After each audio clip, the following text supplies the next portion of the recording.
اپنا رنگ دکھا جاتی ہے صحبت اللہ والوں کی، اللہ سے ملوا جاتی ہے صحبت اللہ والوں کی۔ 14 اور 15 شعبان کی درمیانی رات، جس کو ہمارے ہاں عام طور سے شب برات کہا جاتا ہے، اس کے بھی کچھ احکام ہیں۔ یہ ایک ایسی رات ہے جس کی فضیلت متعدد روایات سے ثابت ہے، اور اس رات میں عبادت کو موجب اجر و ثواب قرار دیا گیا ہے عام راتوں سے زیادہ۔ آج کل بعض حضرات یہ فرماتے ہیں کہ شب برات کی کوئی حقیقت نہیں ہے، یا اس کے بارے میں کوئی صحیح حدیث سے ثابت نہیں ہے۔ یہ بات درست نہیں۔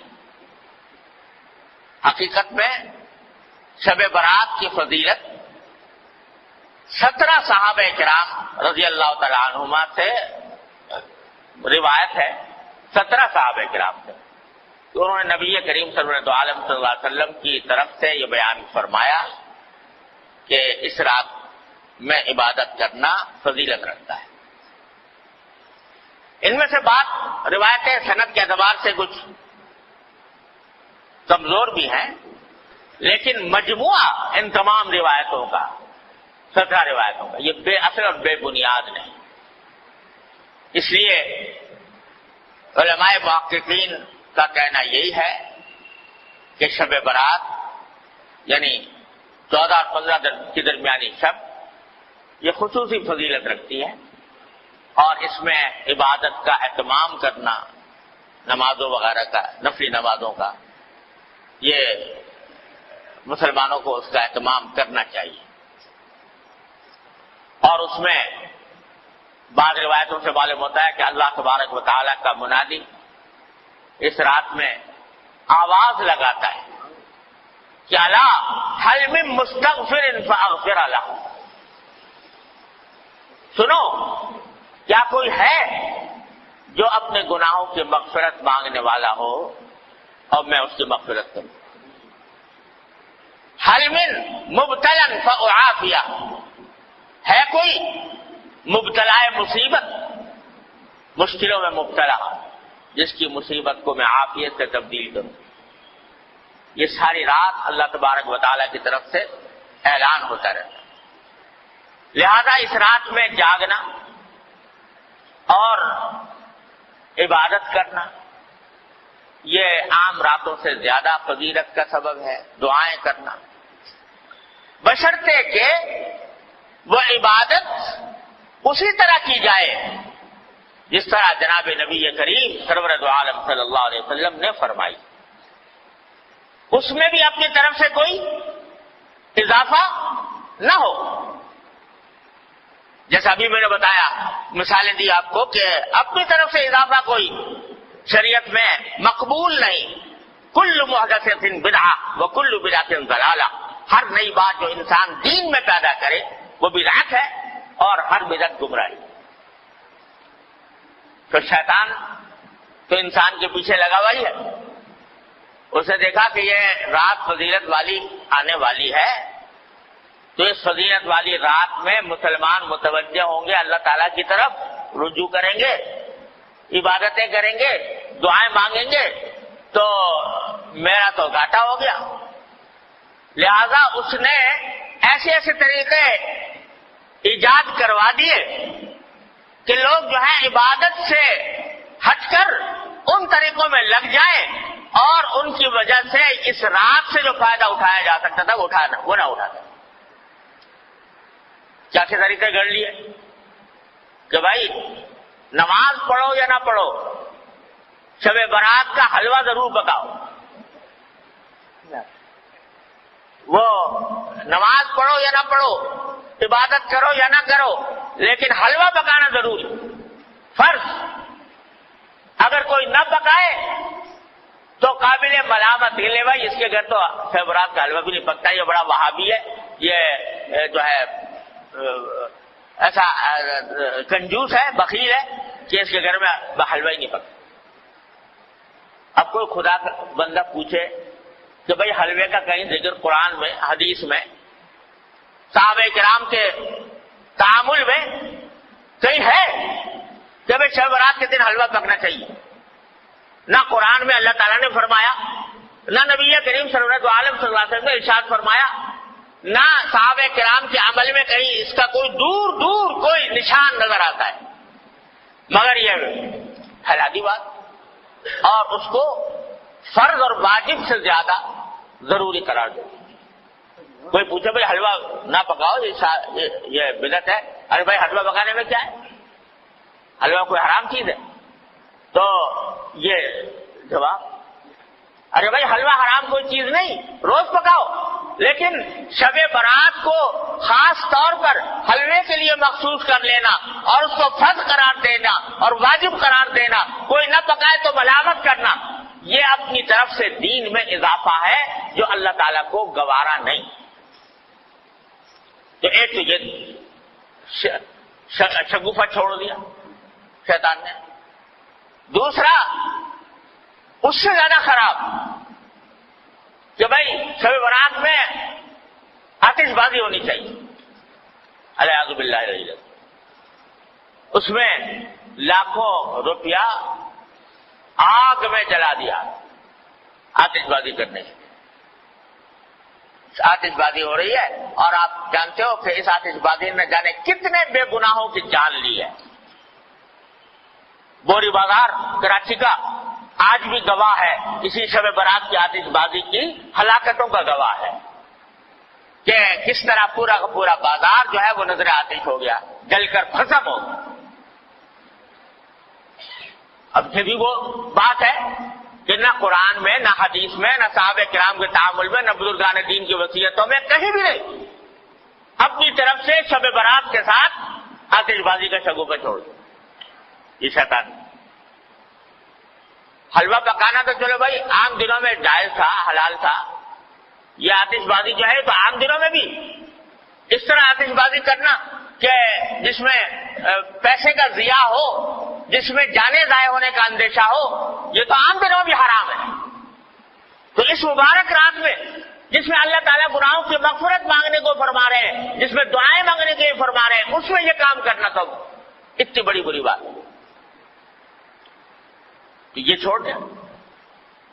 تیسرا یہ کہ بھائی یہ راتیں جو ہوتی ہیں جس میں جاگنے کا حکم دیا گیا ہے عبادتوں کا، اس کا اصل طریقہ یہ ہے کہ آدمی براہ راست اپنے پروردگار کے ساتھ رابطہ اور رشتہ قائم کرے، تنہائی میں، خلوت میں اللہ تبارک و تعالیٰ کی بارگاہ میں حاضر ہو، وہ ہو اور اس کا اللہ ہو، اور وہ اس میں عبادت بھی کرے، سجدے بھی کرے، دعائیں بھی مانگے، تلاوت بھی کرے۔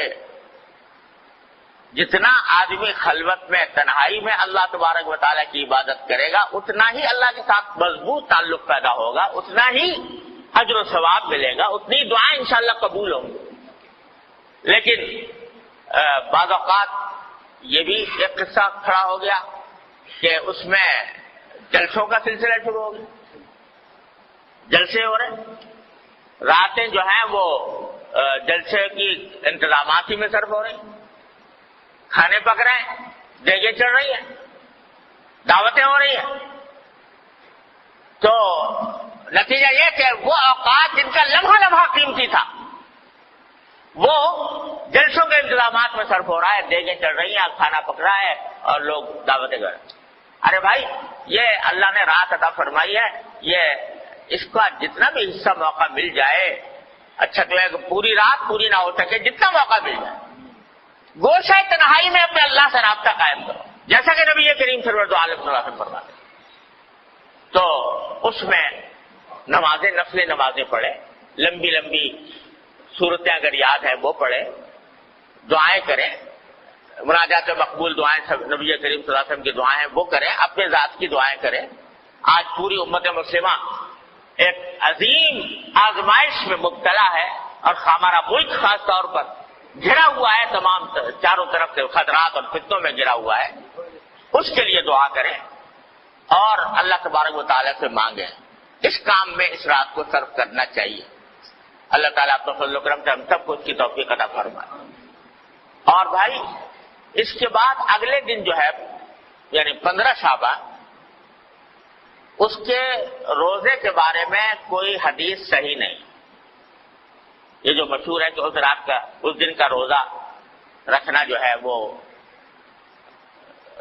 خاص طور پر اس دن کا روزہ، اس کے لیے جو حدیث آئی ہے وہ بہت کمزور ضعیف ہے، قابل اعتبار نہیں. البتہ ابھی بات کر چکا ہوں کہ شعبان کے سارے ہی مہینے میں آپ روزے رکھا کرتے تھے، سارے مہینے کے اکثر ایام میں روزے رکھا کرتے تھے. لہذا وہ فضیلت جس طرح آج کے دن کو حاصل ہے اسی طرح کل کے دن کو بھی حاصل ہے، پرسوں کو بھی حاصل ہے، ترسوں کو بھی حاصل ہے. اور دنوں میں نہیں رکھ سکے اس دن رکھ لو.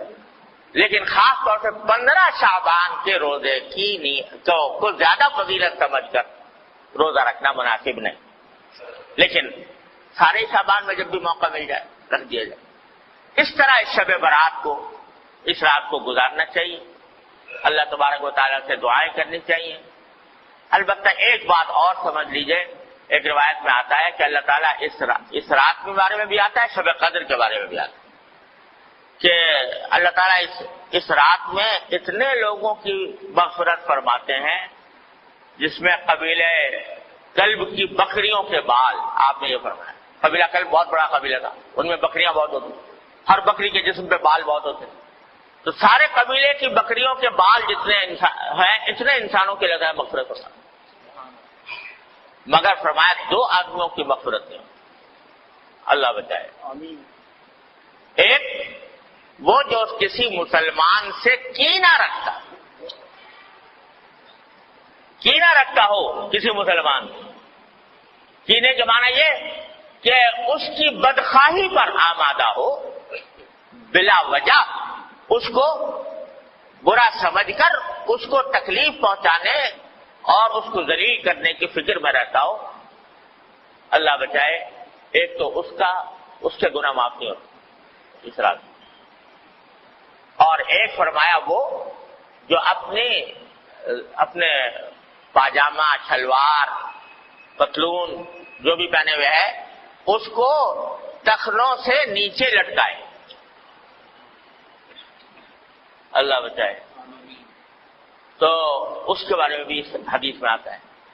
لہذا اس کا اہتمام کرنا چاہیے، ہمیشہ ہی کرنا چاہیے کہ اللہ تعالیٰ کسی مسلمان کے خلاف دل میں کینہ رکھنے سے محفوظ رکھے. ارے بھائی کوئی اگر کسی سے کوئی غلطی ہوئی ہے تو اس غلطی کا اس سے بتا دو، معاملہ صاف کر لو. کوئی شکایت ہوئی ہے، شکایت گلا کر کے معاملہ صاف کر لو. اور تمہیں شریعت نے یہ بھی حق دیا ہے کہ جس نے جتنی تکلیف پہنچائی ہے تم اتنی اس کو بھی پہنچا دو، بدلہ لے لو برابر سرابر کا. لیکن دل میں کینہ لے کے بیٹھ گئے اور اس کو ہر طرح ذلیل کرنے، خار کرنے، تکلیف پہنچانے، بدخواہی کرنے کی فکر میں لگ گئے. یہ چیز جو ہے وہ اتنی بڑی گناہ ہے، اتنا بڑا گناہ ہے کہ اس رات میں بھی معاف نہیں. اسی طرح یہ بھائی آج کل بہت ابتلا ہے اس میں ٹخنوں سے نیچے لٹکانے کا. اللہ تعالیٰ ہر مسلمان کی حفاظت فرمائے. یہ حدیث میں فرمایا کہ یہ اصل میں تکبر کی علامت ہے. یہ اور تکبر ایسی چیز ہے جو اللہ تبارک و تعالیٰ تکبر کو کسی قیمت پر برداشت نہیں فرماتا. فرمایا الکبریاء ردائی فمن نازعتہ قسمتہ او کما قال صلی اللہ علیہ وسلم کہ بڑائی تو میری صفت ہے، میری چادر ہے. جو کوئی مجھ سے اس میں جھگڑنا چاہے گا اس کی گردن توڑ دوں. تو تکبر بہت خراب ہے اور یہ تکبر کے علاوہ اس واسطے اس سے حضور نے منع بھی فرمایا اور اس جگہ پر خاص طور سے اس کا ذکر فرمایا. اس کا بھی بھائی ہر مسلمان، کیا اس میں فائدہ ہے کہ آدمی لٹکا لے، ٹخنوں کے لیے چلا جائے گا تو کیا فائدہ حاصل ہو جائے گا؟ کون سی دولت مل جائے گی؟ کون سی لذت حاصل ہو جائے گی؟ لیکن نبی کریم صلی اللہ علیہ وسلم کے حکم کی مخالفت ہوگی، اتنی بڑی وعید کا سامنا کرنا ہوگا۔ اللہ تبارک و تعالیٰ اپنے فضل و کرم سے، اپنی رحمت سے ہمیں اس رات سے صحیح فائدہ اٹھانے کی توفیق عطا فرمائے، اور اس میں اللہ تعالیٰ کی رحمتیں اور برکتیں جمع کرنے کی توفیق عطا فرمائے، اور اپنے غضب اور اپنی ناراضی کے اسباب سے ہماری حفاظت فرمائے۔ ہاں بھائی، یہ بات بھی رہ گئی کہ شب برات میں قبرستان جانے کا مسئلہ۔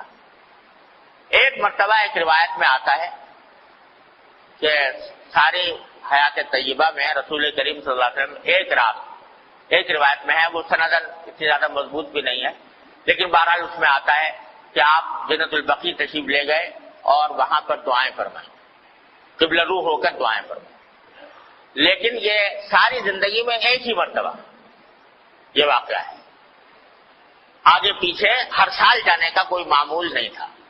لہذا اگر کوئی شخص جائے اس نیت سے کہ ایک مرتبہ حضور تشریف لے گا، میں بھی چلا جاتا ہوں، تو کوئی حرج نہیں، لیکن اس کو ایک مستقل سنت قرار دینا کہ ہر سال جانا ضروری ہے، یہ سمجھنا درست نہیں۔ اس طرح اگر کوئی شخص اگر جا کر اپنے مردوں کے حق میں دعائیں کرے، اپنے حق میں دعائیں کرے، تو اس میں کوئی مذائقہ بھی نہیں، نہ موم بتی نہ اگربتی، سب ایمان کا نور چاہیے، موم بتیوں اگربتیوں کا نور۔ وآخر دعوانا الحمدللہ رب العالمین۔